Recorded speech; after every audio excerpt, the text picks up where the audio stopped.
What is going on, YouTube? It is your boy, One Star Week for the You are now watching another episode of the Broke Boy Road to Glory Weekend League Edition. Once again, it is that time of the week.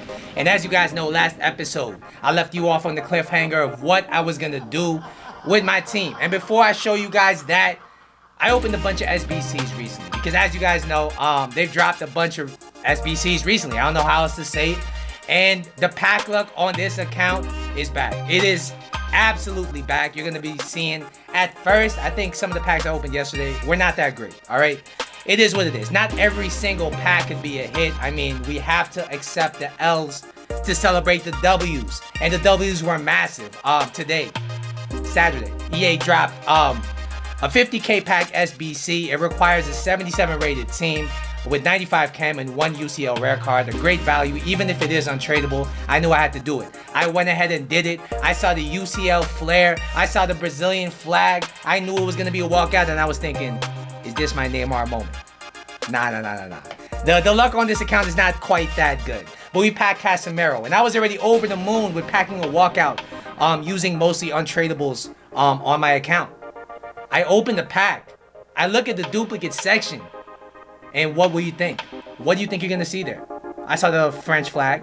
I saw center back. I saw Varane. We now, ladies and gentlemen, have an untradeable Rafael Varane on this account. And when you look at the untradables on my team, it might be smart for me to just sell everything for the Black Friday crash. I mean, we got Mendy, Varane, Conte, Inform Gomez, Wan-Bissaka, Lucas. We have Fati. All untradeable. We have Valverde untradeable. Like, I can actually build a viable FUT champ side that I can reliably hit gold with without spending a goddamn coin. But I digress. Because obviously we did not. I know it's called the Broke Boy Road to Glory, but when I actually broke, we didn't build an untradeable team. Let me show you the transfer list just to give you guys an idea of what we've done. So, we have sold every goddamn thing. Florenzi is gone. Lazari, who we used for the first 10 games of the Weekend League. I'll get back to that. But I used him for the first 10 games of the Weekend League. I bought and sold him. Honestly, he's not a bad card. When you look at the stats, 99 attack positioning, 90 finishing. Those are the two most obvious stats when I used him. He's actually a pretty good value. We packed Mkhitaryan. We sold him for 11k. Gabriel, we packed a week ago. Sold for 11k. Ward-Prowse, also packed a week ago. Sold for 11.7k. Allison, we packed the untradeable version of him. So we have to sell our Allison. Ter Stegen sold. Mbappe, who might be the best striker on this game, has now sold. Hazard, who had a great weekend league for us last weekend, is gone. Varane, who we packed an untradeable of, is gone. And everything else here is just going to be stuff I had lying around the club. Dembele is gone. Who else of note? There's nobody else really important that I sold. But I just sold pretty much everything that would sell. And you might be wondering, yo, One Star, you have cleared the club out. What have you done with your team? And I'm excited to show you real quick.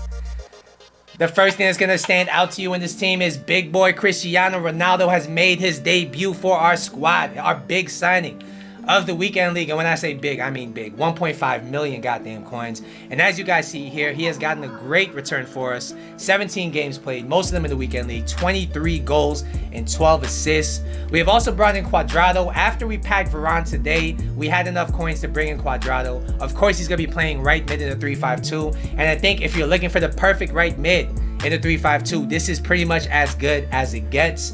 We have Dybala, who I used earlier in the game. You guys know I love Dybala. He's a great card. 29k for a card like this is an absolute steal. But the main man of this episode, the one we're going to be talking about the most, is going to be Inform Marcos Llorente. He was a beast early game. He was going for like 20, 30k for like a little bit. And I really enjoyed him. I still would use his not informed to this day if I had to. But now we have an Inform. Now we have the better Marcos Llorente. How good is he? He's 6 foot tall. He has high work rates. He's right-footed with a 3-star combination, as you guys see here. He has played 17 games for us, most of them in the Weekend League. I believe 12 of them have been in the Weekend League. He has 0 goals and 4 assists. Before we go any further, if you're enjoying the content, if you want more content like this, do me a favor, hit the like button down below. And if you're new to the channel, do me a big favor and subscribe to the channel. I appreciate all you guys at home for watching this video. So, when you look at this Marcos Llorente card, he now looks like Hullet Gang. In fact, he is 2 shooting away from being officially hooded gang. He looks like an insane center defensive mid in La Liga. And it's funny because last year they lacked players like this, and now they have him. They have Valverde. I mean, there's a lot of options in La Liga. But I digress. Let's look at this Llorente card. He has 86 pace, which is of course his biggest selling thing about him. Like the biggest reason you would buy him is that 86 pace. Shooting wise, he has very good stats for a CDM. I mean, ever since he scored that goal on Liverpool, I've had a soft spot for Llorente. Passing and dribbling wise, he looks very nice for a CDM as well. And defending and physical wise, he's very well rounded. He looks like he could be the man at the center defensive mid position for a lot of people's teams. So without further ado, we're gonna jump into the gameplay. I'm gonna let you guys know how my weekend league has gone, and I'm gonna let you guys know, is Llorente worth it? Let's go. All right, so according to Footbin, this Llorente card is selling for 170K. Is he worth it? I'm kind of 50-50 on it.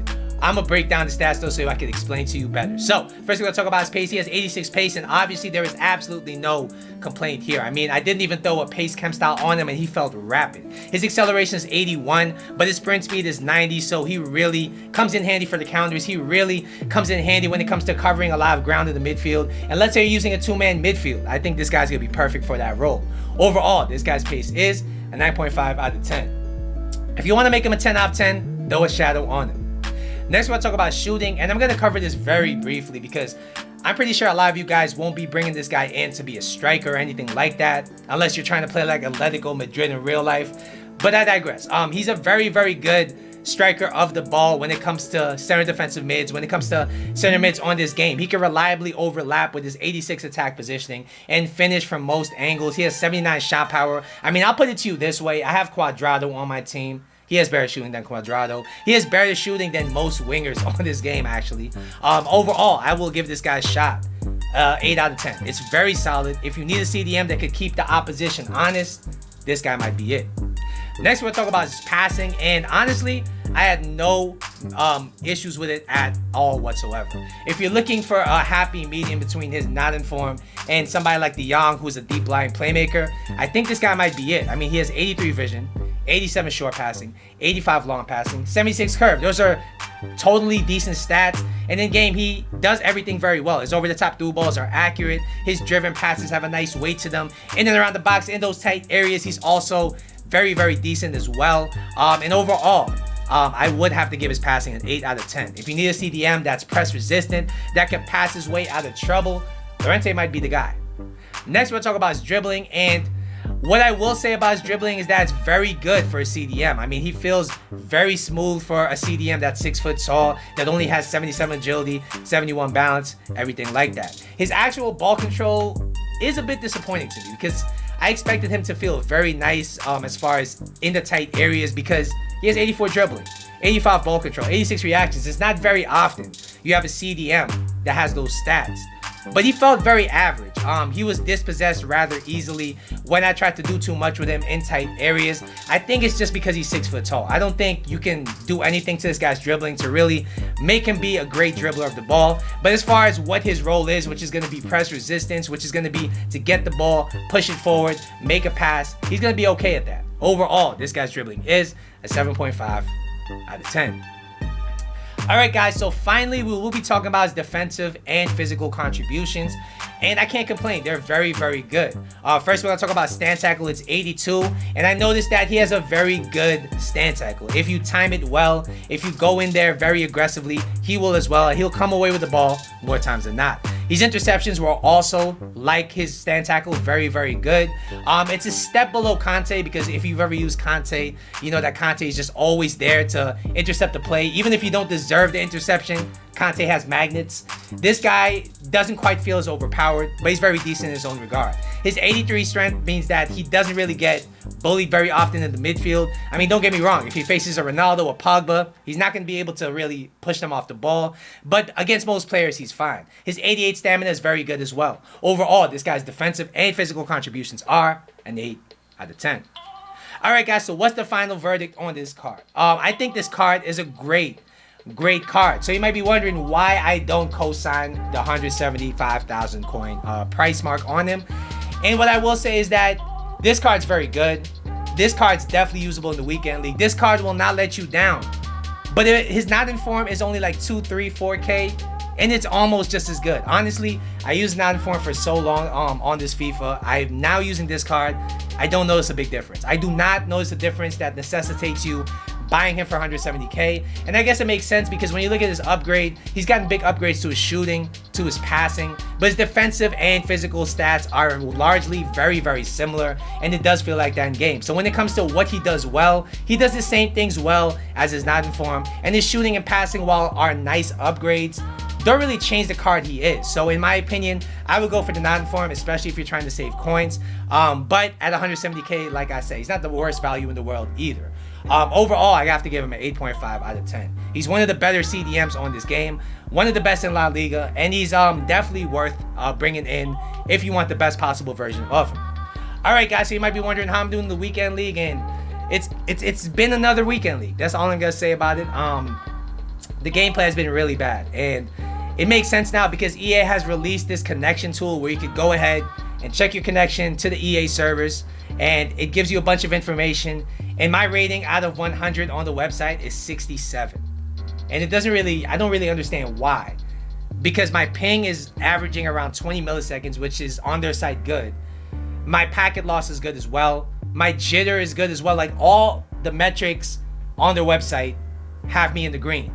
But then the overall connection is a 67 out of 100. So I'm wondering, maybe that's because I'm far from their servers. Maybe I'm connecting to the wrong server. I'm not sure. I went ahead and looked at my actual individual games, and it shows that my first 4 games of the weekend league had poor connection, which I don't get, because like I said, before I jump into the game, it showed a ping of like 20-25 milliseconds, which is supposed to be solid. But whatever the case is, the gameplay has been horrible. It has been just a grind to finish the games. That's why I'm bringing you this video late. Yesterday I tried to play. I just couldn't bring myself to play that many games. It's just not fun. It feels like a chore. And right now I'm 7-5. I'm gonna try my best to finish the weekend league. I will definitely hit at least gold 3. I'm not sure if I could even push to gold 2 or gold 1 with the gameplay at its current state. I mean, it feels like every other game is just really, really slow, really delayed. My players don't feel like they're my players, and it's a shame because the team is just so good. This might be the best team I have had in FIFA 21, but I'm having the least fun I have ever had in FIFA 21. So it is a conundrum. I guess we're gonna try to figure it out going forward. Let me know in the comment section down below how your weekend leagues went. Once again, don't forget to like and subscribe. I will see you in the next episode, but until then,